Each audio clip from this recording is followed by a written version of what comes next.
그러면 지금부터 사회적 경제기업의 ESG 경영 환경 대응 방안에 대해서 구체적으로 한번 살펴보겠습니다. 첫 번째로 중요한 거는 사회적 기업이라고 해가지고 ESG 경영 전략이 따로 있는 건 아니고요. 일단 우리하고 규모가 비슷한 중소기업의 ESG 추진 전략을 벤치마킹할 필요가 있습니다. 아까 말씀 체크리스트에서 설명했던 것처럼 ESG 관리 지표는 모든 지표를 관리할 필요도 없고 그럴 수도 없다라고 말씀드렸잖아요. ESG 관리 지표들을 바라볼 때 뭐가 시급한지, 뭐가 관리가 용이한지를 한번 그 관점에서 관리의 용이성과 시급성 관점에서 한번 우선순위를 정해볼 필요가 있습니다. 아까 말씀드린 것처럼 시급성이나 관리의 용이성을 기준으로 해서 ESG 관리 이슈를 정리를 하고요. 관리 방향에 대해서 한번 생각해 볼 필요가 있습니다. 사회적 경제 기업이 일반 중소기업과 동일하게 ESG 관련된 이슈를 정리를 해볼 수는 있을 것 같습니다. 다만 사회적 기업으로서의 차별성을 염두에 둔다라고 하면 이게 단순히 소극적으로 리스크 관리 차원이 아니라 차별성을 어찌 보면 새로운 사업 기회로 삼을 수 있는 그런 게 될 수 있을 것 같습니다. 다시 한번 말씀드리면 사회적 기업의 장점은 살리고 단점을 최소화하는 전략이 사회적 기업들한테는 필요한 상황입니다. 구체적으로 살펴보면 사회적 기업 인증제도라고 하는 공신력, 그 다음에 사회가치를 경제적인 비즈니스 모델과 비즈니스 모델로 연결시키는 그런 노하우, 그런 축적된 노하우를 충분히 살리고요. 그 다음에 사회적 기업 같은 경우는 자율경영 공시와 SVI라는 거를 저희 정부 차원에서 저희 진흥원에서 지금 이 부분을 관리를 하고 있잖아요. 이런 부분을 충분히 살리자는 얘기입니다.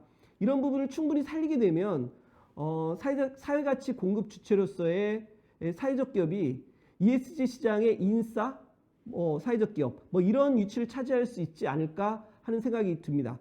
사회적 기업은 투자 관점에서는 다소 불리한 측면이 있지만 오랜 기간 동안 사회가치 시장에서 사회가치 공급자로서 다져온 노하우는 ESG 경영 환경 속에서 강점으로 작용할 것은 분명합니다. ESG 경영 환경에서 사회적 기업의 차별성을 부각시키는 게 되게 중요하다라고 얘기를 했잖아요. 근데 이 과정에서 미션 재정립, 조직화된 폐기 절차라는 이 개념에 대해서 한번 소개를 시켜드리고 싶어요. 피터 드러커가 비영리 기업들한테 던지는 최고 중요한 5가지 질문이라는 걸 하고 있는 그런 책이 있는데요. 그 책 내용을 보면 미션 관련돼 가지고 당신의 조직은 무엇을 위해서 존재하는가? 2번 고객 관점에서 반드시 만족시켜야 할 대상은 누구인가? 3번째 고객 가치 측면에서 고객이 무엇을 가치 있다고 생각을 할까? 혹시 여러분들이 제공하고 있는 사회적 가치가 고객에게 더 이상 필요로 하지 않는 가치가 아닌가? 이런 부분을 한번 살펴보라는 얘기가 있고요. 그 다음에 결과 측면에서 당초 목표로 했던 사회적 가치를 충분히 제공을 했느냐? 어떤 성과를 이뤘냐? 그리고 그게 해당 기업에 어떤 의미가 가지는가? 그리고 마지막으로 계획 측면에서 앞으로는 무엇을 어떻게 할 것인가? 이런 관점에서 끊임없는 질문을 해봐라. 이거는 원래는 사회적 기업한테 던지는 최고의 질문은 아니었고요. 비영리 조직한테 던지는 최고 중요한 5가지 질문이라는 건데 이게 사회적 기업에도 유용할 것 같아서 한번 제가 정리해서 소개를 시켜드려봤습니다. 여기에서 조직화된 폐기, Organized Abandonment라는 그 용어가 나오는데요. 아까 5가지 질문을 통해서 해당 기업에서 무엇을 멈춰야 할 건지, 어떤 사업을 그만둬야 될 건지, 어떤 소셜 비즈니스를 그만둬야 될 건지, 아니면 어떤 비즈니스는 계속해야 될 건지, 아니면 어떤 새로운 소셜 비즈니스를 시작해야 될 건지, 이런 부분에 대해서 그냥 한 번 하지 말고 주기적으로 계속해서 이런 질문들을 해야 된다는 얘기를 하고 있습니다. 사회적 경제기업의 ESG 경영 환경 대응 방안을 설명을 할 때 새롭게 ESG 경영 이슈들에 대해서 정리를 하고 대책을 마련하는 것도 좋겠지만 일단 할 수 있는 것부터 하는 게 어떠냐라는 저는 제안을 많이 합니다. 사회적 기업 인증, 사업보고서, 자율경영 공시, 사회적 가치 지표. 이 네 가지는 사실 사회적 기업한테 되게 독창적인 관리하는 지표들이거든요. 일단 사회적 기업이 인증받은 다음에 이 부분에 대해서 다시 한번 살펴볼 기회는 별로 없는데 ESG 경영 환경에 대비하는 차원에서라도 다시 한번 인증 요건들을 다시 한번 살펴볼 필요는 있는 것 같습니다. 인증 요건 보면 조직 형태, 그다음 유급 근로자를 고용해서 영업 활동을 수행할 것, 사회적 목적 실현, 이해관계자가 참여하는 의사결정 구조를 갖출 것, 영업 활동을 통한 수입을 할 것, 정관 규약 등을 갖출 것, 배분 가능한 이윤의 3분 이상을 사회적 목적에 재투자할 것. 이 요건들이 사실은 앞서 설명한 ESG 그 이슈들 있잖아요. ESG 그 이슈들에 비하면 되게 적극적이고 아주 고차원적인 관리 지표라고 볼 수가 있습니다. 어차피 인증 요건들을 유지를 해야 되는 상황이기 때문에 이런 부분들에 대해서 다시 한번 관리를 하고 이런 부분들을 ESG 경영 보고서라든지 만들 때 자연스럽게 정리해서 기록하고 보여주는 그런 게 필요할 것 같습니다. 그리고 두 번째로 사업보고서나 자율경영 공시 보시면 그 관련 지표들도 사실은 상당히 그 앞서 설명한 ESG 관련된 지표에 비해서는 되게 고차원적이고 적극적인 관리 지표들이 많습니다.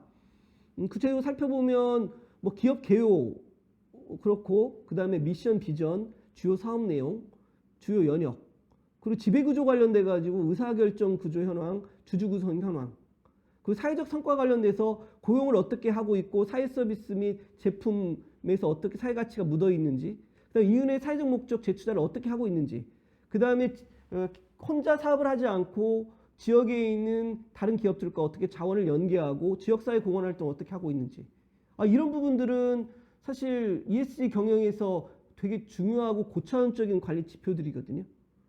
그리고 경제적 성과는 뭐 동일한 거고요. 그 다음에 여기서 사업계획서하고 재무제표를 제출하게끔 돼 있는데 이 사업계획서 제출할 때 한번 그냥 형식적인 사업 안내서처럼 작성하지 마시고 해당 공급망 안에 참여하고 싶은 타겟이 되는 공공기관이나 대기업들에 제안한다는 그런 형식으로 ESG를 매개로 한 제안서 형태로 한번 작성해 보라는 얘기를 하고 있거든요. 다시 한번 정리를 하다 보면 이러한 사업보고서나 자율경영공시를 하실 때 그냥 의무감에서 하시지 마시고 자율적으로 사업 성과를 스스로 점검해 보는 기회로 삼으시는 건 어떨까 하는 생각이 듭니다. 사회적 기업에게 되게 고유한 네 가지 이 고유한 4종 세트 중에 하나 마지막인 사회적 가치 지표 관련돼서 살펴보면 뭐 조직 사회적 미션, 사회적 가치 추구 여부, 사회적 성과 관리 체계 구축 여부, 그다음 주 사업 활동이 어떻게 사회적 가치 활동을 하고 있는지, 사회적 경제 생태계 구축에 어떻게 위해서 사회적 경제 기업과의 어떤 협력 수준을 가지고 있는지, 지역 사회에 어떻게 협력을 하고 있는지, 어떻게 사회적 환원을 하고 있는지, 조직 운영 관련돼서 조직의 운영이 어떻게 민주적으로 운영하고 있고 근로자들을 위해서 어떻게 노력을 하고 있는지, 그 다음에 맨 마지막에 보면 어떻게 혁신적인 노력을 통해서 경제적 목적과 사회적 목적을 모두 달성하기 위한 활동을 하고 있는지, 여기 있는 이런 지표들만 충분히 저희들이 관리하고 제시를 한다라고 했었을 때 사실 ESG 관련된 이슈들은 사회적 기업들은 오히려 기회이지 절대 위기 상황이 아니라고 봅니다. 다시 한번 정리를 하게 되면 지금 제가 제시한 사회적 기업에게 고유한 4종 세트, 이 4종 세트에서 관리하는 지표들을 기본적으로 관리하고 타겟이 되는 공공기관 그리고 해당 기업의 업종이라든지 해당 기업의 고유하게 관리해야 될 ESG 지표들을 추가로 관리하면 이거 충분하다라고 생각하는 게 저의 생각입니다.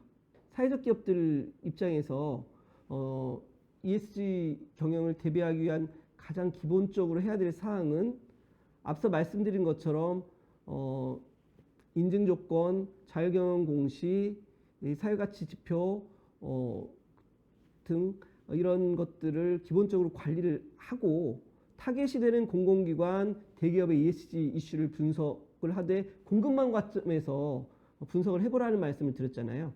그래서 이거를 협업 제안서를 작성을 하는데 이거를 아까 말씀드린 자율경영 공시에 거기에다가 첨부를 해놓으시면 뭐 좋은 방법일 것 같습니다. 저희가 SVI의 측정에 참여하는 기업들 중에서 타월기업, 우수기업들에 대해서는 지금 PPT 화면에 보시는 것처럼 사회가치 성과 보고서라는 것을 만들어 드려요. 그리고 사회가치 측정 등급 확인서라는 것을 이렇게 발급을 하거든요.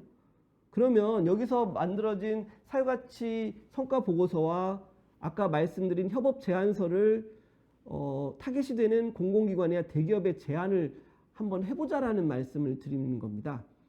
그리고 여러분들이 공공기관이나 대기업을 찾아간다고 했었을 때 사실 여러분들의 제안을 그 자리에서 수락하는 경우는 거의 없을 겁니다. 다만 그 담당자들이나 그 공공기관 담당자들이나 대기업 CSR 담당자분들한테 한 가지 끝에 나오면서 이런 말씀을 남기세요.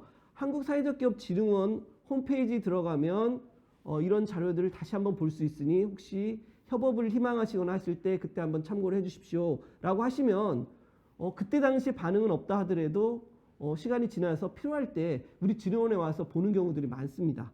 이런 부분들을 한번 제가 팁으로 말씀드리겠습니다. ESG 관점에서 제안서를 작성하거나 협업 제안서를 작성하실 때 한 가지 유의하실 게 있습니다. 제가 여러 번 반복드려서 얘기하지만 여러분들이 제공하고자 하는 상품이나 서비스 중심으로 얘기하지 마시고 상대방 관점에서, 상대 기업 관점에서 원하는 서비스인가 원하는 상품인가 그런 관점에서 작성해 주는 게 되게 중요하다는 말씀 드리고 있고요. 그 다음에 모든 기업이나 모든 공공기관을 대상으로 무작위로 제안을 하지 않으셔야 됩니다. 타겟이 되는 공공기관에 대해서 면밀히 살피고요. 그리고 우선순위를 설정을 해서 ESG 지표나 이런 부분을 관리하시는 것도 중요하지만 그러려고 그러면 모든 기업들한테 제안서를 제출하고 협업을 요청하는 것은 오히려 그 진정성이 없어 보이기 때문에 우선순위를 설정을 해서 선택과 집중, 우선순위를 설정해서 협업 제안서도 작성하고 ESG 이슈나 그런 것도 정리를 하라는 말씀을 드리고 싶습니다. 저희 진흥원에서는 아까 제가 말씀드린 그 ESG 협업 제안서나 이런 부분들을 활용해서 공공이나 민간 자원을 연계하는 사업을 계속하고 있습니다. 뭐 소셜 브릿지 프로그램이라고 해서 이런 사업들을 수행을 하고 있는데 뭐 기업의 사회공헌 활동과 연계를 하거나 아니면 경우에 따라서는 어떤 대기업들이 특정 주제에 대해서 사업 연계를 희망하는 경우가 있거든요. 그런 경우에 지정 연계 또 아니면 자유제한형으로 자유스럽게 저희들이 그 협업 사업을 연계하는 그런 프로그램들을 진행을 하고 있습니다. 이런 소셜 브릿지 프로그램을 통해서 공공이나 민간 기업과 사회적 기업들이 협업한 사례들은 사실 꾸준히 증가하고 있는데요. 앞으로 ESG 경영과 관련돼 가지고 적극적으로 이런 프로그램들을 더 강화시켜 나갈 예정입니다. 주요 연계 공공기업들을 살펴보면 지금 PPT 화면에 있는 것처럼 다양한 공공기관, 민간 기업들이 저희와 협업을 하고 있습니다. 이상으로 ESG 경영과 사회적 경제라는 주제로 설명을 드렸습니다. 마지막으로 한 가지 다시 한번 강조하고 싶은 내용을 정리해드리고 강의를 마무리하도록 하겠습니다. ESG 경영 이슈는 국제적인 이슈이며 공급망 차원의 접근이 필요한 이슈라는 점을 감안하여 타겟이 되는 공기업, 대기업들의 ESG 경영 이슈들을 분석하고 해당 사회적 기업에서 제공할 수 있는 사회적 가치를 중심으로 적극적인 제안을 시도해보는 것도 좋은 방법일 거라 판단하고 있습니다.